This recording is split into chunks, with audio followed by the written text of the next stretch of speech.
Bueno, pues vamos a iniciar la sexta parte de nuestra serie ¿De dónde saldrá el anticristo? Una de las controversias más grandes que han existido acerca de la persona del anticristo ha sido respecto a su nacionalidad. O sea, dicen muchos expositores y han enseñado que el anticristo va a surgir de Roma o del Imperio Romano de Europa. Y esto es parcialmente cierto y parcialmente no es cierto. Y esta enseñanza está basada en Daniel 9, versículo 26, por las palabras que voy a leer. Dice así: y después de las 62 semanas se quitará la vida al Mesías, mas no por sí, y el pueblo de un príncipe que ha de venir. El pueblo, repito, de un príncipe que ha de venir, destruirá la ciudad y el santuario, y su fin será con inundación, y hasta el fin de la guerra durarán las devastaciones. Muy bien, esto ha contribuido para poder creer o poder describir que este príncipe que ha de venir es el anticristo, que es desde luego, porque de un pueblo que ha de venir, y el pueblo que vino a destruir el templo en el año 70 después de Cristo fue el pueblo romano. Entonces, como el pueblo romano fue el que vino en el año 70 después de Cristo y destruyó la ciudad de Jerusalén, creen o se ha enseñado que entonces el anticristo tiene que venir forzosamente de Roma. Sin embargo, vamos a estudiar un poco más cuidadosa y más profundamente las Escrituras para descubrir que el anticristo no va a surgir de Roma, sino que va a surgir del Medio Oriente. Muy bien, tenemos que comenzar en Daniel capítulo 2 con una enseñanza, una profecía de un sueño que tuvo un rey hace 2606 años, 2610 años aproximadamente, llamado Nabucodonosor. Este rey estaba soñando y de repente vio una estatua gigantesca que tenía la cabeza de oro, el pecho y los brazos de plata, el vientre de bronce, y las dos piernas de la estatua eran de hierro. Y los pies y los dedos de la estatua eran de hierro con barro mezclado. Muy bien. Este rey en el capítulo 2 de Daniel, pues le mandó a hablar a los astrólogos, a los brujos, a los hechiceros de aquel tiempo de Babilonia, para preguntarles que por favor le interpretaran el sueño. Pero les dijo, en primer lugar, díganme qué fue lo que soñé, porque los quería entrampar, o sea, quería que no le inventaran. Así que primero díganme lo que soñé y después me dan la interpretación. Desde luego que se juntaron muy preocupados los brujos, los astrólogos y los hechiceros de Babilonia, y ninguno de ellos se atrevió a poder interpretarle el sueño. El rey se enojó, Nabucodonosor, y los mandó matar. Sin embargo, antes de que los matara, el jefe de los eunucos, que era el jefe de los ayudantes del rey en el palacio, tenía una amistad muy cercana con Daniel, que en aquel tiempo Daniel, un judío, un muchacho judío, junto con otros 3 judíos, fue llevado, exiliado a Babilonia. Entonces le contó el capitán de los eunucos a Daniel y le dijo: fíjate que el rey está enojadísimo y ha mandado matar a todos los magos, hechiceros y brujos del reino, de los cuales tú estás incluido, porque pues Daniel era de los principales asesores del rey como consejero. Entonces Daniel le rogó al capitán de los eunucos que le dijera al rey que por favor los dejaran orar durante algún tiempo y él le iba a interpretar el sueño y el significado del sueño. Así pues, en el capítulo 2 de Daniel encontramos que por revelación Daniel recibe el sueño de parte de Dios y la interpretación. Dice el versículo 19 del capítulo 2 del libro de Daniel: entonces el secreto fue revelado a Daniel en visión de la noche, por lo cual bendijo Daniel al Dios del cielo y dijo: sea bendito el nombre de Dios en siglos, porque suyos son el poder y la sabiduría.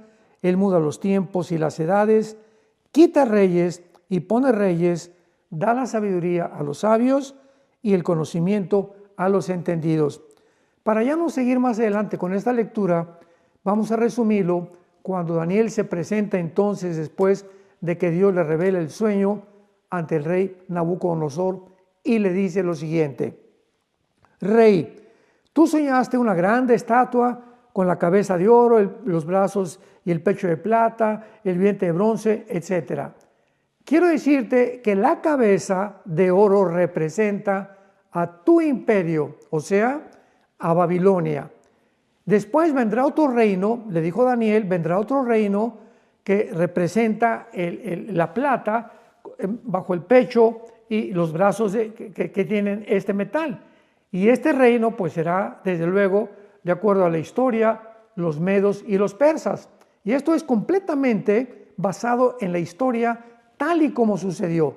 Esto es impresionante de las profecías bíblicas. Y Daniel continúa diciéndole, y después de este segundo reino vendrá otro que de acuerdo a la historia representa el vientre de bronce y que fue Grecia bajo Alejandro el Magno. Y finalmente Daniel le dice al rey, y vendrá un cuarto reino representado por las dos piernas de hierro. Y este cuarto reino, de acuerdo a la historia, lo sabemos que fue Roma. Así que tenemos nosotros la descripción de estos cuatro imperios hace 2600 años, cuando Daniel estaba bajo el imperio babilónico, describiendo los imperios que a través de la historia cronológicamente iban a suceder el imperio babilónico, que fueron los medos persas, en tercer lugar los griegos y en cuarto lugar el imperio romano. Sin embargo, vemos nosotros que también los dedos de los pies y los 10 dedos de los pies representan el final gobierno de la historia del mundo. ¿Qué es lo que quiero decir con esto? Bueno, dice Daniel capítulo 2, cuando le acaba de interpretar todo absolutamente en el versículo 41, y esto es muy importante. Centremos nuestra atención un momento en esta descripción y en esta revelación bíblica.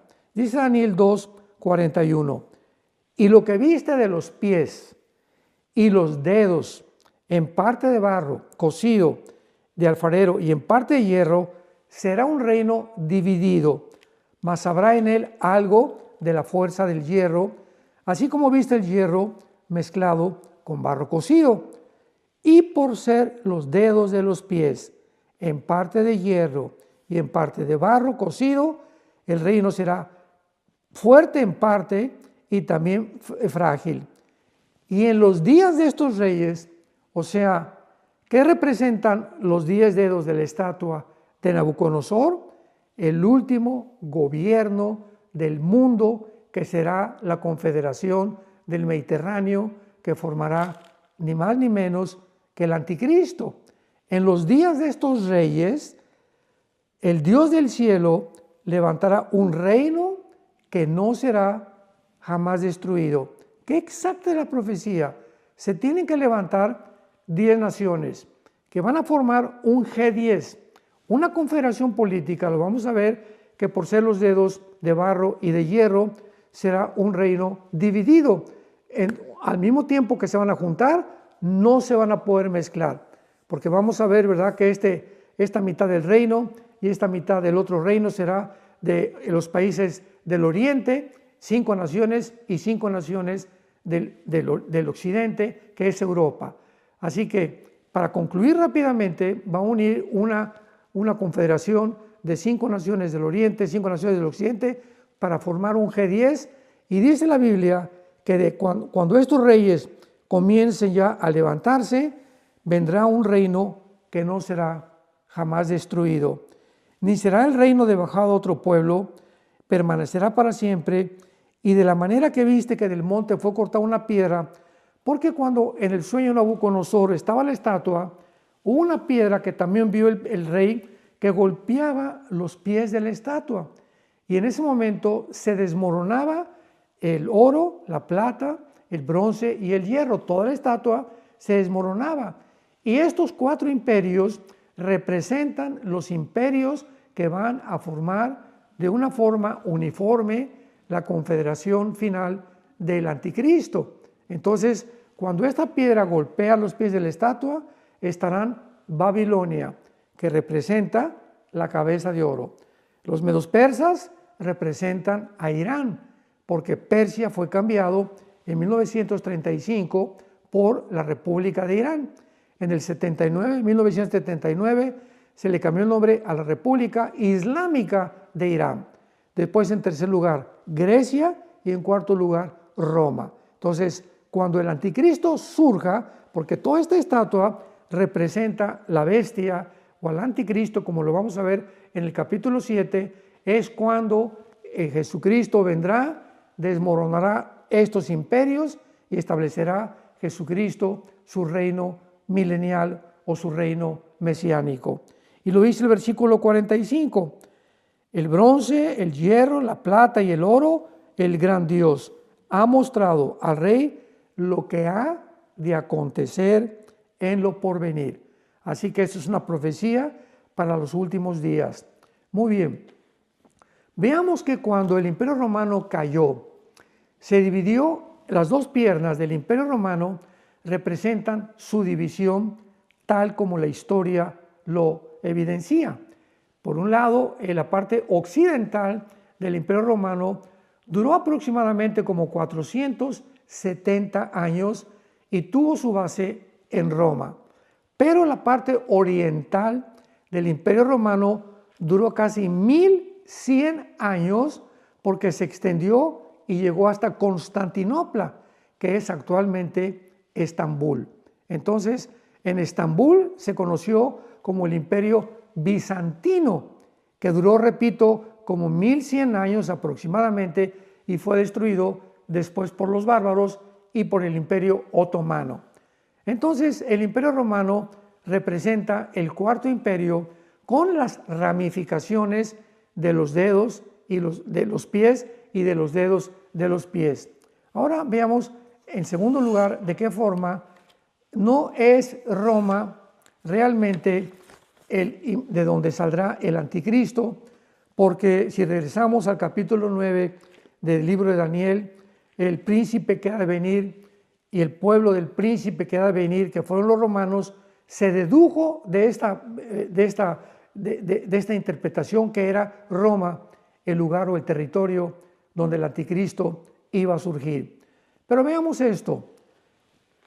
Roma fue formada por legiones romanas y fue el general Tito quien en el año 70 después de Cristo vino a Jerusalén y destruyó Jerusalén y las murallas de Jerusalén y no dejó piedra sobre piedra. La historia nos enseña que Roma otorgaba ciudadanía romana a varios ciudades o ciudadanos dentro de su imperio. Por ejemplo, el apóstol Pablo él era de Damasco, de Siria, pero él tenía la ciudadanía romana. Y una vez que lo capturaron a Pablo, él ofreció y les dijo para defenderse que era ciudadano de Roma. Hechos 22, 25 al 28. Dice así: pero cuando le ataron con correas, Pablo dijo al centurión que estaba presente: ¿qué les es lícito azotar a un ciudadano romano sin haber sido condenado? Cuando el centurión oyó eso, el centurión romano fue y dio aviso al tribuno diciendo: ¿qué vas a hacer? Porque este hombre es ciudadano romano. Así que podemos ver que la ciudadanía romana no estaba confinada únicamente a Roma, sino que era otorgada a diferentes grupos o personas a través del imperio. Siendo el caso de esta manera, el pueblo que destruyó la ciudad de Jerusalén en el año 70 después de Cristo y el templo eran romanos, claro, porque era el imperio romano, pero no necesariamente los soldados que formaban la 10ª legión, que fue la legión que destruyó Jerusalén, eran y se constituían todos como romanos. De hecho, el ejército romano no consistía únicamente de soldados de Roma, sino de gente de otras regiones, dirigidos por generales romanos que llamaban legiones, repito, las cuales aún incluían y no incluían a no ciudadanos que podían ser recompensados con la ciudadanía romana después de que presentaban, al terminar su servicio militar, su servicio a Roma. Esto era necesario porque con la grandeza y el tamaño del Imperio Romano no había suficientes soldados que pudieran alistarse en el ejército. En otras palabras, el ejército que destruyó Jerusalén estaba bajo el general romano Tito, pero no eran todos los soldados, ni se podría decir Roma destruyó Jerusalén. Esto demuestra que la 10ª legión romana estaba compuesta de árabes, de libaneses y de sirios y desde luego de romanos. Pero la mayor parte de la 10ª legión de Roma que destruyó Jerusalén eran soldados del Medio Oriente. Así que podemos nosotros ver claramente de qué forma esta teoría se desvanece, de que realmente el anticristo va a surgir de Roma, porque los soldados que atacaron Jerusalén eran el príncipe que ha de venir, eran o provenían de Roma. Ahora muy bien, llegamos al capítulo 7 de Daniel y encontramos que Daniel ahora no es el rey Nabucodonosor, sino que es ahora el mismo Daniel quien tiene un sueño o una visión donde ahora los 4 imperios que representa el estatua de Nabucodonosor, Babilonia, Medo-Persia, Grecia y Roma, ahora en el capítulo 7 son descritos por el Espíritu Santo ya no como un hombre que representa la estatua, sino como 4 bestias. La visión de Nabucodonosor fue de la perspectiva en la que se ven a los imperios, pero la visión del capítulo 7 es la perspectiva de cómo Dios ve y considera a todos los imperios que han habido desde el principio de la humanidad y que todos han sido distinguidos porque persiguieron a Israel. Y estos imperios son Egipto, fue el primer imperio, recordamos, que llevó cautivo a Israel. Después vinieron los asirios, después los babilonios en tercer lugar, después los medos persas en cuarto lugar, en quinto lugar los griegos y en sexto lugar Roma. Así que ahí nos quedamos bíblicamente, porque la Biblia describe estos 6 imperios, 4 de Daniel a nuestros días y 6 desde el tiempo de los asirios y los egipcios. Entonces es importante que nosotros podamos entender esto, porque en Daniel 7 estos imperios son descritos en el versículo 4, el primero como un león. Y dice la Biblia, tenía alas de águila. Este león representa al primer imperio de Daniel, Babilonia. El segundo era como un oso. Veamos los animales representados, porque los vamos a ver en el libro de Apocalipsis por el apóstol Juan, describiéndonos a dónde pertenecen estos animales, estos territorios y estas naciones. Entonces tenemos el león que representa en Daniel 7:4 a Babilonia. El segundo al oso que representa a Irán. El tercero, versículo 6, un leopardo que tenía 4 alas y 4 cabezas. ¿Quién fue después de los medos persas? El imperio griego. Entonces vemos claramente, el león representa a Babilonia, que es la nación de Irak, actualmente en el siglo XXI. En segundo lugar, el oso representa a Irán. Y en tercer lugar, el leopardo representa a Grecia, que es el vientre de la estatua del rey Nabucodonosor. Ahora veamos esto en el libro de Apocalipsis, capítulo 13, y esto es completamente asombroso porque, vuelvo a repetir, evidencia claramente la veracidad de la palabra de Dios. Dice Apocalipsis capítulo 13, me paré sobre la arena del mar, es Juan el que está escribiendo el libro de Apocalipsis bajo la dirección del Espíritu Santo. Vi subir del mar una bestia que tenía 7 cabezas y 10 cuernos, en sus cuernos 10 diademas y sobre sus cabezas un nombre blasfemo. Atención, la bestia que vi era semejante a un leopardo, que era la tercera bestia de Daniel capítulo 7 y que representa, ¿se acuerdan?, al imperio griego. Sus pies como de oso, el oso representa a Irán en Daniel capítulo 7, y su boca como de león, el león en Daniel 7 representa a Irak. Y el dragón le dio su poder, su trono y su grande autoridad. Esta figura que nos presenta el Espíritu Santo nos dice claramente, por tener el cuerpo de un leopardo, que las naciones más importantes, porque el leopardo representa a Grecia, pero es importante recordar que cuando muere Alejandro el Magno, su imperio se divide en cuatro divisiones, que fueron Egipto, que fueron Turquía, que fueron Macedonia y que fueron Egipto y Siria, Egipto, Siria, Macedonia y Turquía. Egipto, Siria, Macedonia y Turquía. Son las 4 naciones en que se divide en los 4 generales a la muerte de Alejandro el Magno. Entonces, cuando la Biblia dice claramente que el leopardo, que es el que domina el cuerpo de la bestia, o sea, de que la bestia es el anticristo, nos muestra que estos 4 divisiones que tuvo Alejandro el Griego son las 4 divisiones en el Medio Oriente, que son las naciones que formará el anticristo. En conclusión, ¿qué te estoy diciendo? Que cuando se levante el anticristo, él va a tener a Egipto, va a tener a Macedonia, va a tener a Turquía y va a tener a Siria. Qué interesante, Siria, Egipto, Macedonia y Turquía, 4 naciones que van a formar parte en el Medio Oriente del imperio del anticristo. Esto es asombroso porque vemos ahorita el conflicto tan grande que hay en el Medio Oriente.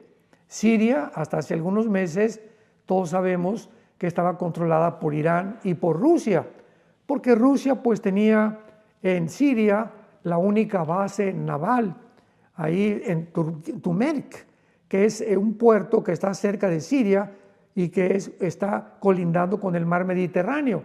Entonces a Rusia le convenía tener un puerto en Siria que da al Mediterráneo porque era el único lugar naval que Rusia podía tener como acceso al mar Mediterráneo. Así que Rusia defendió a Siria cuantas veces pudo durante muchos años.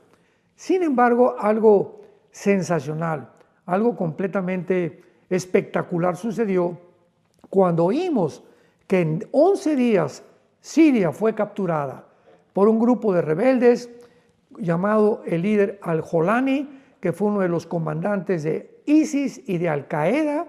Imaginémonos nada más quién está ahorita en Siria, junto con otros revolucionarios y grupos terroristas. Entonces, Irán usaba a Siria, Rusia usaba Siria, principalmente Rusia por la base naval, pero Irán le convenía a Siria porque a través del Líbano enviaba armas a Siria, al presidente Assad, que era el tercero en sucesión de la familia Assad como gobernante, el último gobernante que tuvo Siria. Así que cuando es capturada Siria, todos nos quedamos completamente perplejos, porque decíamos, ¿cómo es posible que pueda haber Siria caído? Yo todavía enseñé hace como 6, 7 meses que era una imposibilidad muy grande de que Siria fuera a caer en manos de cualquier otro grupo o cualquier otra nación. Sin embargo, sucedió, porque es la forma como Dios nos muestra que Él es el Dios del tiempo, Él es el Dios de las naciones también. Él levanta imperios, Él derrumba imperios, en el momento que Él quiera, de acuerdo a la oración. ¿Se acuerdan que acabamos de leer de Daniel capítulo 2? Donde Daniel alaba a Dios porque Él pone y quita a los gobernantes del mundo. Entonces, Siria pues queda ahorita en manos de un rebelde que se llama Al-Jolani y está completamente ahora controlado por el presidente de Turquía, Recep Erdogan. Y Erdogan tiene el control ahorita de los más grandes grupos rebeldes de Siria. Sin embargo, se ha mezclado en Siria un movimiento de kurdos, de drusos, de rebeldes que estaban en contra del presidente Assad y también de terroristas que pertenecen a Golani de Irak y del Medio Oriente, antes que llegara a Siria. Entonces ahorita se podría llamar una ensalada del chef, Siria. Es una mezcla de grupos étnicos o revolucionarios que unos y otros no se llevan muy bien, que tarde o temprano esto tiene que explotar. Ahora muy bien, durante todo este tiempo Israel aprovechó cuando vino el golpe de Estado en contra de Assad y Assad salió huyendo hacia Rusia con su papá Vladimir Putin, porque siempre lo ha protegido Putin a Assad. Israel se aprovechó para que arriba de las montañas del Golán, que está junto al mar de Galilea, hay una zona que se llama el monte Hermón. Y este monte está del lado sirio, del territorio sirio, y es la frontera exactamente entre Siria e Israel. Entonces, cuando vino esta confusión en Siria, Israel no perdió tiempo y tomaron el monte de Hermón para poner una base militar y desde ahí poder vigilar, porque es una base, una altiplanicie que tiene una vista inmensamente grande, que pueden contemplar hasta después de Siria lo que puede pasar. Y ahorita Israel permanece ahí centrado, establecido militarmente, que le da un punto de estratégico militar en contra de Siria. Por eso el rebelde que está ahorita al frente de los ejércitos en Siria, Golani, dijo: yo no me voy a meter con Israel, e Israel se lo advirtió: te metes con Israel y entonces vas a tener muchos problemas. Sin embargo, todo esto nos muestra claramente por qué el anticristo se le llama en la Biblia el asirio. Y esto lo vamos a evidenciar y lo vamos a corroborar, porque esto es precisamente la nacionalidad que el anticristo tendrá. Vamos a corroborarlo con la Biblia y veamos 3 pasajes muy importantes. El primero en Isaías capítulo 10.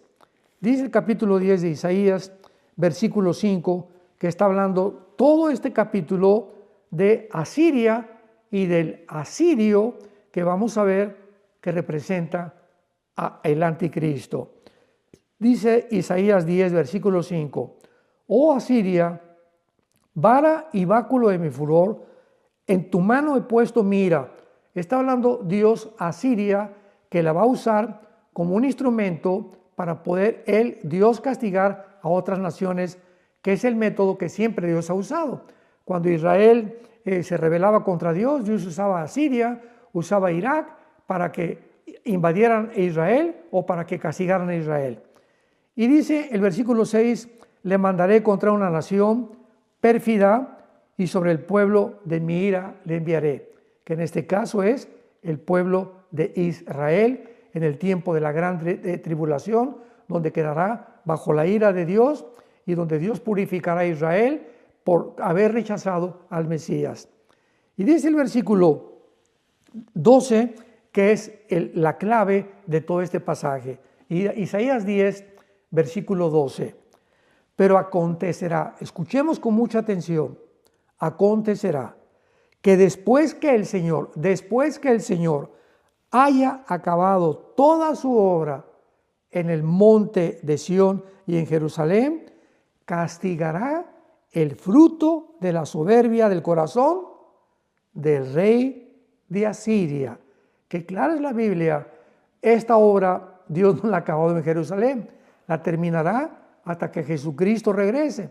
Entonces, cuando Dios termine con Jerusalén, Jerusalén sea purificado y puedan entrar al reino milenial. Cuando acepten al Mesías, como dice Apocalipsis 1:8, llorarán por aquel que traspasaron las tribus de Israel. Entonces Dios va a castigar ¿a quién? Al rey de Asiria, que es ni más ni menos que el anticristo. Vayamos ahora al capítulo 14. Vamos a seguir sumando más pasajes bíblicos para confirmar esto. Isaías 14, versículo 25, quebrantaré al asirio en mi tierra, o sea, en Israel, y en mis montes lo hollaré, y su yugo será apartado de ellos, y su carga será quitada de su hombro. Versículo 26. Este es el consejo que está acordado sobre toda la tierra, y esta es la mano extendida sobre todas las naciones. Así que vemos nosotros otra vez que la Biblia muestra en Isaías que esto no ha sucedido. Sennacherib fue uno de los últimos reyes de Asiria, y Asiria pues nunca fue castigada, ¿verdad? Ahorita está en manos completas, es Siria, la Siria actual, y está en manos de terroristas. Así que esto es una profecía completamente futura.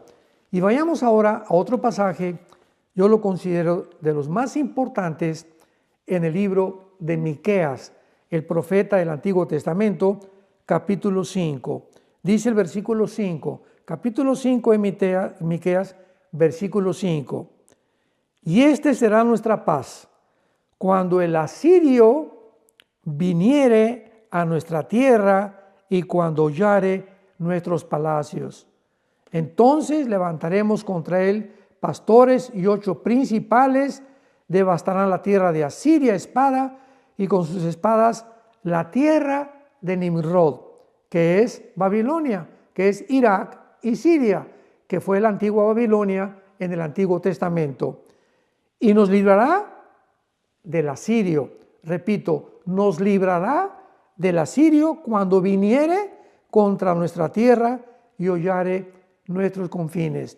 Qué clara es la Biblia respecto a esto, y vemos de una forma inequívoca que la Biblia califica al asirio como el futuro rey del Medio Oriente, que va a ser ni más ni menos que la persona del anticristo.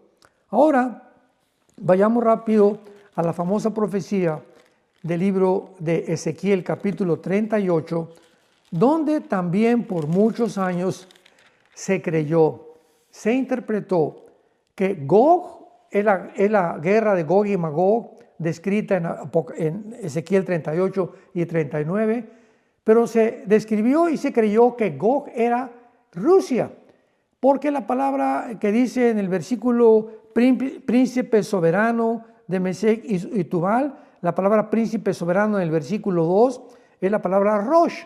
Entonces pues sonaba como que Rosh, pues Rusia, ¿verdad?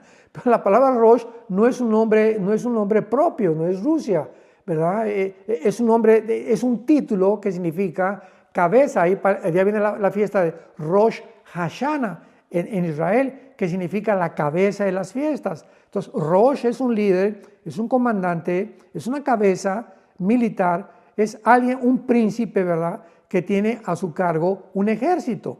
Entonces se comenzó a enseñar que era Rusia el que era Gog y que vendría en contra de la tierra de Israel. Pero hay un versículo en este capítulo que deshace completamente esta falsa enseñanza o esta falsa interpretación de este pasaje. Y lo encontramos en el versículo 17 de Ezequiel capítulo 38. Pongamos atención. Así ha dicho Jehová el Señor. No, está hablando Dios.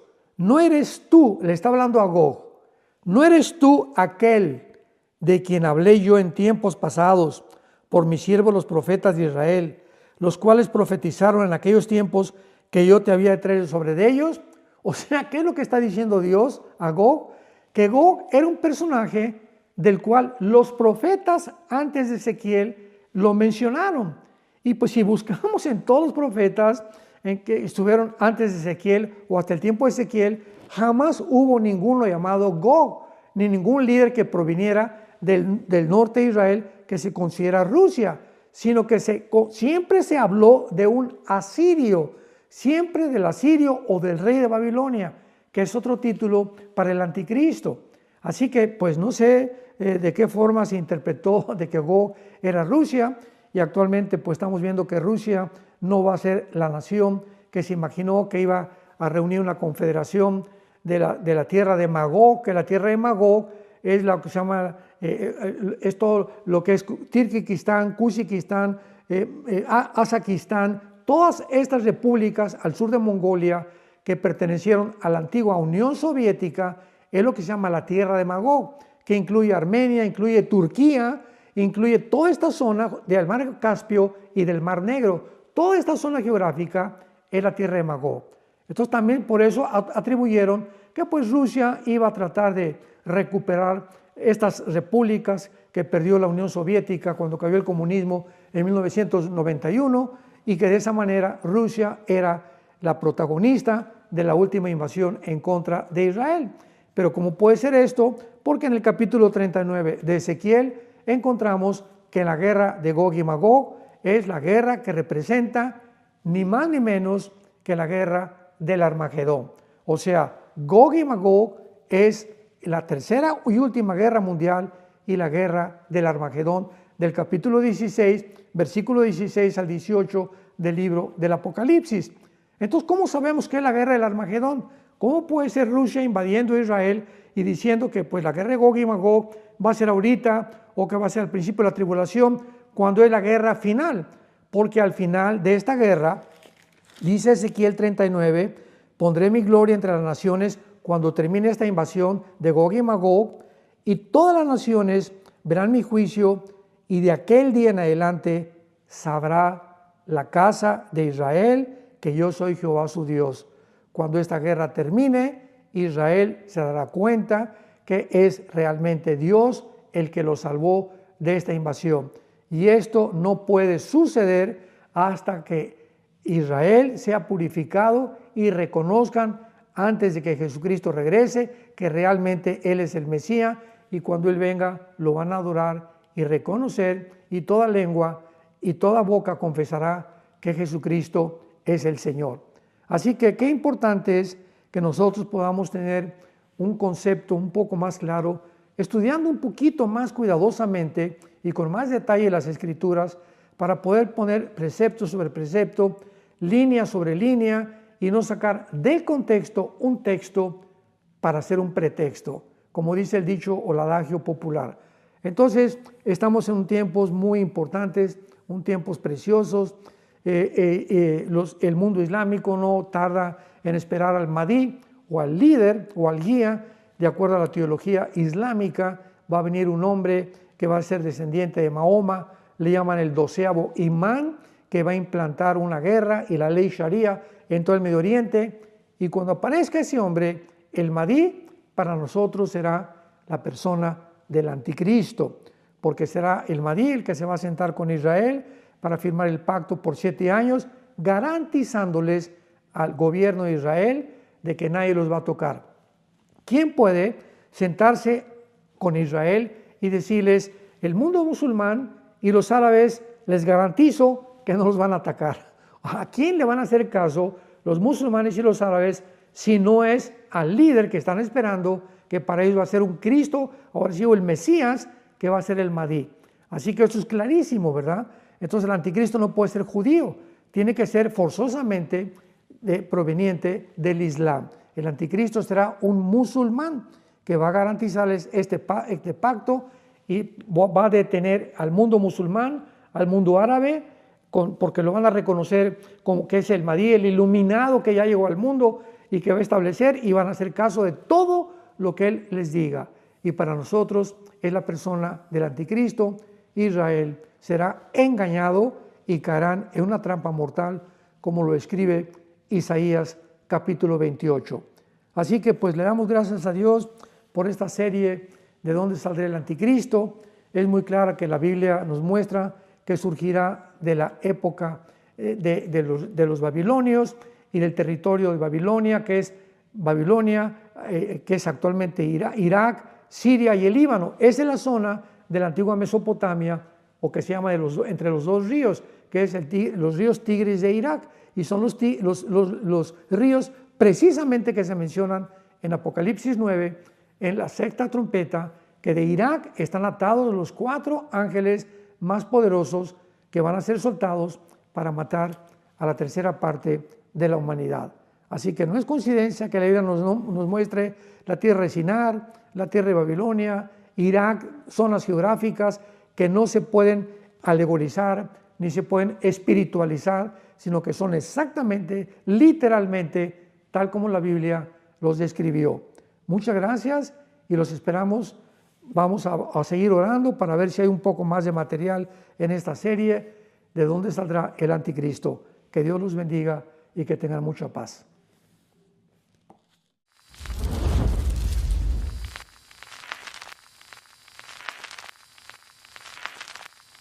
Hola, ¿qué tal? Me da mucho gusto saludarles y quisiera simplemente comunicarles que gracias a todos ustedes a través de todas las naciones del mundo que aman la palabra de Dios y que realmente están interesados en que nosotros como organización Vida Nueva para el Mundo y Armando Alducin Ministries continuemos predicando el Evangelio de la Gracia de Jesucristo y que podamos nosotros continuar haciéndolo gracias a sus donaciones.